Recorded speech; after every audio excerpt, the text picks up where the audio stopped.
Manish from trading events and I welcome you to another video. और यहाँ पे हम समझेंगे, जैसे हमने लास्ट वीडियो के थ्रू समझा है कुछ वीडियोस के थ्रू, कि मार्केट में सपोर्ट रेजिस्टेंस क्या होता है, ट्रेंड कैसे एनालिसिस करते हैं, सपोर्ट रेजिस्टेंस हम कैसे ड्रॉ करेंगे एंड ऑल। इसके अलावा भी ना एक बहुत ज़्यादा इंपॉर्टेंट पार्ट है, क्योंकि ये आपकी बेसिक की नींव है, जहाँ से आपके पूरे इंस्ट्रूमेंट की अंडरस्टैंडिंग बनती है जब भी आप काम वगैरह करते हैं। तो आपको ये समझना है कि जैसे कि मैंने लास्ट वीडियो के थ्रू आपको बताया था डाउ थ्योरी के अंदर, जैसे कि इसमें मैंने समझाया था क्या, कि मार्केट जब ऊपर जाता है तो क्या बनाता है, higher high, higher low, higher high, higher low, higher high, higher low. Chart की जो मोमेंटम पॉसिबिलिटी होती है सबसे ज़्यादा कहाँ से होती है, लोअर बैंड से, लोअर बैंड से लेके मिडिल बैंड, मिडिल बैंड से लेके हायर बैंड। हायर बैंड तक जब मार्केट जाती है तो इसके बाद है ना कि कुछ चीज़ें और होती हैं। जैसे मान लीजिए कि इसने लास्ट हायर लो के बाद कॉन्सिलिडेट कर दिया और यहाँ पे टाइम ड्यूरेशन भी स्पेंड हो गया, ठीक है। 3-4 दिन के अंदर मार्केट अगर इस टाइम फ्रेम के अंदर 45 मिनट के अंदर या 30 मिनट के अंदर 2-3 दिन लगाती है और यहाँ पे 60-70 कैंडलें मिलती हैं आपको एक स्विंग के बाद, तो मार्केट में जो पॉसिबिलिटी होती है वो किस चीज़ की होती है, तो कंटिन्यूशन की या रिट्रेसमेंट की, मतलब रिवर्सल की। लेकिन इस बीच में ना क्या कहते हैं, हम ये सब तो समझ जाएंगे और ये हमें समझ भी आ रहा होगा चार्ट के थ्रू। लेकिन मैं आपको आप समझाना चाहूँगा कि मार्केट में आज जो हम टॉपिक छेड़ेंगे वो होगा कि रिट्रेसमेंट कितनी तरह की होती है। तो रिट्रेसमेंट होती है आपकी 3 तरह की।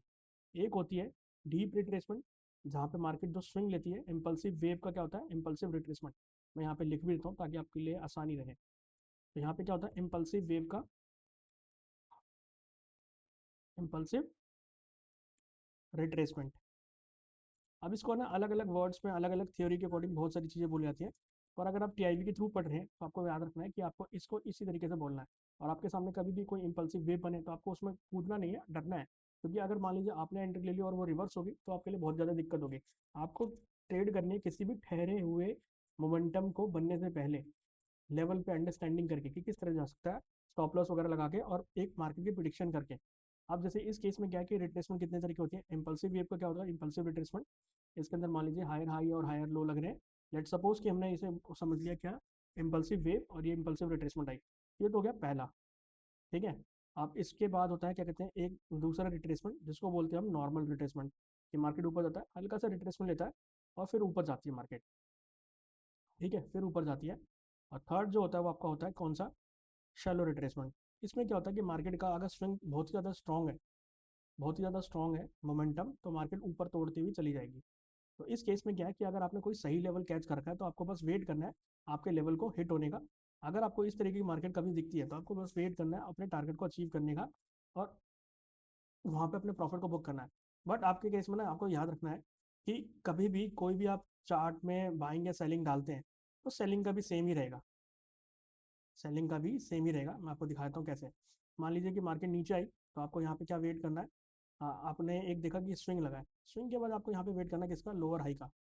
अब ये जैसे लोअर हाई लग गया तो ये कौन सा लोअर हाई है, ये नॉर्मल रिट्रेसमेंट है। देखिए अगर मार्केट ज़्यादा ही एक्सट्रीमली बेरिश होगी तो मार्केट शैलो रिट्रेसमेंट देगी, मतलब आपको टाइम ही नहीं मिलेगा, हल्का फुल्का रिजेक्शन दिखेगा कैंडल्स के अंदर और मार्केट अपने लेवल को निकल जाएगा। और आपको याद रखना है सेलिंग हमेशा फास्ट आती है। और उसके बाद आएगा एक डीप रिट्रेसमेंट। अगर मान लीजिए कि मार्केट एकदम से कोई चीज़ तोड़ती है तो पहले ना क्या कहते हैं, बायर जितने भी होते हैं एक्यूमुलेट होके अपनी पूरी पावर के साथ अपना पैसा लगा के वो अपना एटलीस्ट 78% तक का रिट्रेसमेंट, या पूरा यूँ मान लीजिए हाई भी टच कर सकते हैं। लेकिन ज़्यादातर केसेस में क्या है, 78% के आसपास का एक रिट्रेसमेंट मिल जाता है। मतलब इतनी बड़ी कैंडल में इतना मूव वो कैप्चर कर लेते हैं आराम से रिट्रेसमेंट में। तो उसके बाद क्या कहते हैं, मार्केट फिर धीरे धीरे नीचे आती है। तो आपको इस थ्योरी के अकॉर्डिंग ये समझना पड़ेगा कि मार्केट में कोई भी ना परफेक्ट एंट्री वगैरह नहीं होती। बट आपको क्या याद रखना है कि जब आप बाय करें तो लो करें और सेल करें तो हाई करें। लेट्स सपोज कि यहाँ पे मैं समझा दूंगा कि जैसे हमने यहाँ देखा डीप रिट्रेसमेंट, शैलो रिट्रेसमेंट, ठीक है, और नॉर्मल रिट्रेसमेंट, शैलो रिट्रेसमेंट। तो ये मैं आपको यहाँ पे लिख देता हूँ इसे भी। तो यहाँ पे हो गया क्या, नॉर्मल रिट्रेसमेंट।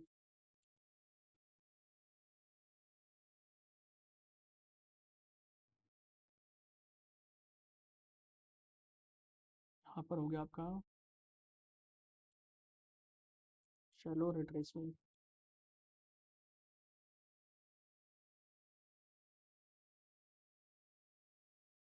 ठीक है। आपको यहाँ पे भी वही देखना है। अब मैं आपको थोड़ा सा चार्ट में दिखा देता हूँ कि जब मार्केट में मोमेंटम आएगा ना तो आपको ये चीज़ समझ के चलनी है। अब देखिए मैं इसको 30 मिनट के टाइम फ्रेम में लेके चलता हूँ। तो देखिए अगर आप, मैंने आपको लास्ट के उसमें बताया था कि अगर मान लीजिए हायर बैंड पे हैं, इस पॉसिबल पॉइंट पे हैं, यहाँ पे दिख रहा है रिजेक्शन है, अगर मार्केट ने ट्रेंड पकड़ा तो आपको पता ही है पिछला ट्रेंड किसका है, बुलिश का है। तो मार्केट पूरा खींचती हुई मार्केट नीचे की तरफ आएगी। और यहाँ पे देखिए कि रिट्रेसमेंट किस तरह की आ रही है, 30 मिनट का रिट्रेसमेंट है। तो अगर मार्केट ने यहाँ पे कोई लो लगाया तो आपका डीप रिट्रेसमेंट दिया, मतलब लोअर हाई दिया, लोअर हाई के आसपास हमने यहाँ पे प्लान करा, मान लीजिए यहाँ भी ले लेंगे, तो आपको बस यही ध्यान रखना कि बस ये लोअर हाई बना दे, इस हाई को या ना क्रॉस करे। हाँ, मैं यहाँ पे जूम कर देता हूँ, इस हाई को क्रॉस ना करे। तो यहाँ पे क्या, अगर यहाँ भी एंट्री ले ली तो देखिए यहाँ से मार्केट ने रिजेक्शन दिया, और ये कितने पॉइंट का रिट्रेसमेंट होगा, अगर मान लीजिए यहाँ से करेंगे तो कम से कम 20। तो आपको ये थोड़ा सोच समझ के काम करना है कि अगर लो लग रहा है तो आपको कहीं ना कहीं प्रॉपर एक है ना, मार्केट में दिखना चाहिए फिगर कैसे आपको काम करना है।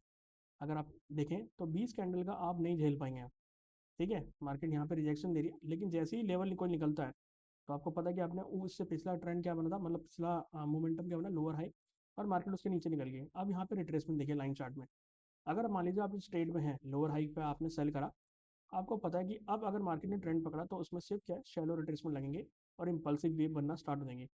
देखिए किस तरीके से बना, पीछे भी देख सकते हैं आप। अगर मैं यहाँ पे दिखाऊँ तो अगर मार्केट ने यहाँ से रिजेक्शन लिया, मैं अगर यहाँ से भी एंट्री लेता हूँ, तो मुझे चाहिए कि इसका एक रीटेस्ट हो जाए, रीटेस्ट यहाँ पे हुआ, उसके बाद सीधा इम्पल्सिव मूवमेंट। पॉइंट्स की तरह कैप्चर कर रहे हैं आप, ये देखिए पिप्स के अकॉर्डिंग अगर बात करेंगे तो आपके सामने है 1114 पिप्स, ठीक है।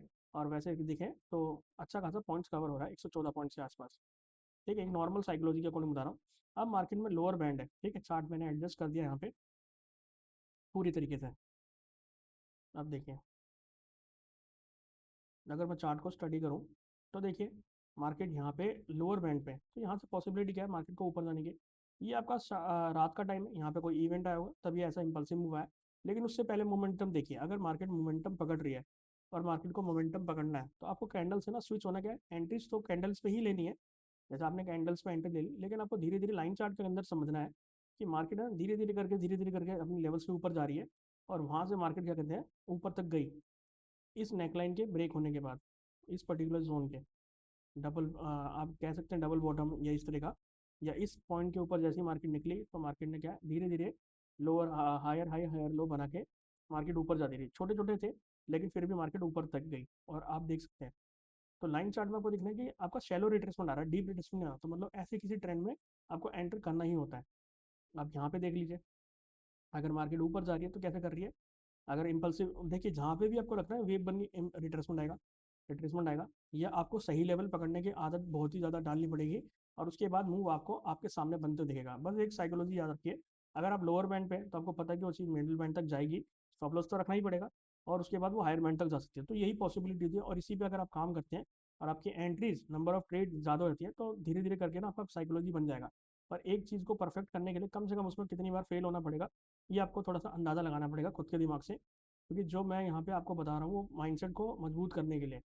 अब आप देखिए मार्केट में ट्रेंड आ रहा है तो कैसे आ रहा है, नॉर्मल, बीच में एक रिट्रेसमेंट लेता है। अब देखिए ये तो मैंने आपको बता दिया क्या, कि जब रिट्रेसमेंट आती है तो कितने तरीके आती है, तो आपको ये याद रखना है कि अगर मार्केट में आपने कहीं सही पॉइंट से एंट्री ले ली, मान लीजिए आपने हायर बैंड से एंट्री ले ली सेल की, और मार्केट पूरा एक अच्छा खासा मूव करके गई थी, बैंड हो गया, बैंड होने के बाद मार्केट ने लास्ट हायर लो निकाल दिया अपना, उसके बाद रिट्रेसमेंट लेके मार्केट ऊपर जा रही है, अब लोअर हाई बन रहा है। मैंने लास्ट में बताया कि हमें टू एक्सटेंडेड लाइन को जोड़ देना है, प्राइस बस इसके आसपास फाइट करके नीचे जाए, और जब नीचे जाएगा जैसे ही मिडिल बैंड के आसपास की बात होगी, इम्पल्सिव मूव, इम्पल्सिव मूव के बाद क्या धीरे धीरे लुढ़क पुढ़क के मार्केट नीचे की तरफ आई जाएगी। फिर हमें यही वाला स्ट्रक्चर नीचे की तरफ चाहिए।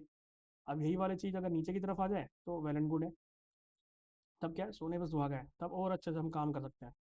अब उसमें हमें काम करते टाइम क्या ध्यान रखना है, जैसे मान लीजिए मैंने चार्ट को नीचे कर दिया, ठीक, और मैंने यहाँ पे कर दिया higher band, middle band, lower band, और यहाँ से देखा कि मार्केट ऊपर की तरफ जा रही है, कैसे जाएगी, जितने भी आपके लोअर हाई होंगे उन्हीं को अप्रोच करेगी, तो मार्केट क्या धीरे धीरे अपना लो लगाना बंद कर देगी, जैसे यहाँ पे हाई लगाना बंद कर दिया, मार्केट यहाँ से भी घूमना स्टार्ट कर देगी। जैसे ही आपका अप्रोच कर लेगी लोअर बैंड से थोड़ा सा ऊपर, टाइम लग जाएगा, डेट बैंड में थोड़ा सा टाइम लग जाएगा, जैसे मान लीजिए इस डेट बैंड में कि आज यहाँ थी मार्केट, आज यहाँ पे है, ऑलमोस्ट 3-4 दिन का टाइम लग चुका है, एक हफ्ते का।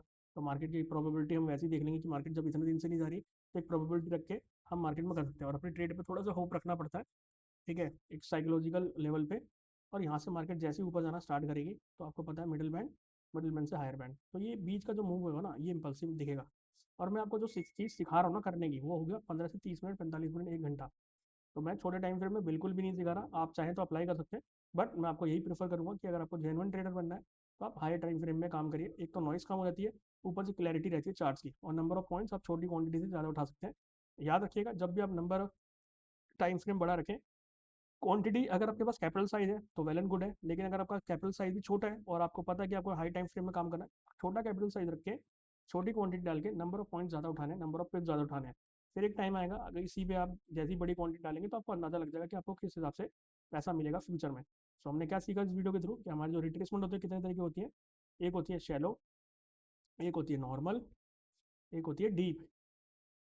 ये सारी इंपल्सिव मूव है, ये सारी इंपल्सिव मूव है। तो आपको एंट्री लेने के बाद किसी भी बाई साइड में आपको ध्यान रखना है कि आप ज़्यादा से ज़्यादा है ना कोशिश करें कि ट्रेंड बनने से पहले आप उसकी प्रिडिक्शन करें, एंट्रीज वगैरह लें, ठीक है, या किसी जोन के टूटने के बाद। लेकिन उसको याद रखना है कि अगर स्विंग आ चुका है तो वो रिट्रेसमेंट 3 तरह की दे सकता है। इसी इसी सिचुएशन में ना आपको बच के चलना है। अब आपको पता होना चाहिए कि आप लोकेशन कहाँ से निकालेंगे, सब कुछ कैसे। बाकी भाई देखो, ट्रेड का काम होता है, वेटिंग पीरियड आपको करना ही पड़ेगा। 10% का आपका काम होता है एंट्री का और 10% एग्जिट का। सारा काम वेटिंग का है 80%। और मार्केट फिर आपके पैसों से आपको पैसा बना के देती है। बट आपको सही जगह पे पैसा डालने की तरकीब आनी चाहिए। सही जगह पे पैसा डाल दिया, जैसे मैंने लास्ट वीडियो के थ्रू बताया, round number, higher band, lower band, और ट्रेंड क्या चल रहा है पूरा एनालाइज करके हाई टाइम फ्रेम में, तो कोई भी नहीं रोक सकता आपको 3 से 4 हज़ार रुपये कमाने के लिए मार्केट में, मेरी वीडियोस देखने के बाद।